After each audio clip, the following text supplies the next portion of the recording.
Syederalun sebanyak 360 jamaah haji asal Biren yang akan berangkat haji tahun ini mulai Sabtu 7 Februari 2026 mengikuti manasik haji terintegrasi tingkat kecamatan dan kabupaten di Masjid Agung Sultan Jempa Biren.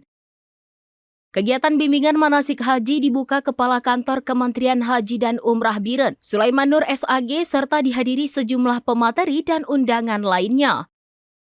Sulaiman Nur mengatakan kegiatan manasik haji tingkat kecamatan akan berlangsung sampai 10 dan 11 Februari di tingkat kabupaten. Dalam materi itu, para calon jamaah haji diberi materi persiapan pra-embarkasi, layanan dan ibadah selama di embarkasi, aktivitas jamaah saat di pesawat, Bandara Amma Madinah dan Bandara KIAA Jeddah, hingga praktek manasik haji. Disebutkan jumlah jamaah haji Biren awalnya berjumlah 361 orang. Satu di antara sakit, maka tinggal 360 orang. Menurut informasi, jamaah haji Biren dibagi dalam 2 kloter, yaitu kloter 5 bersama jamaah Aceh Tengah dan kloter 8 bersama jamaah dari Aceh Besar dan Gayo Lues. Jadwal berangkat pada Mei mendatang, sementara tanggal pemberangkatan belum ditetapkan. Kenapa diberangkatkan pada awal bulan Mei? Karena kita masuk dalam gelombang kedua.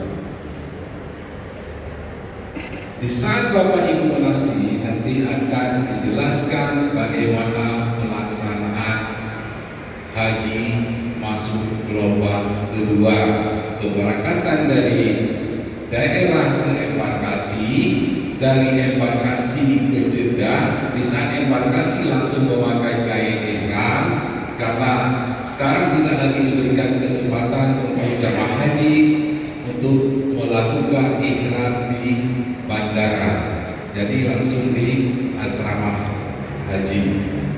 Selanjutnya dari Jeddah diberangkatkan ke Mekah untuk melaksanakan rukun haji, Arafah, Muzdalifah, Mina, Mekah, dan yang terakhir diberangkatkan untuk ke Madinah untuk melaksanakan ibadah haji, melaksanakan ibadah di Madinah, oleh itu salat Aqwaid, kemudian dipulangkan ke Indonesia.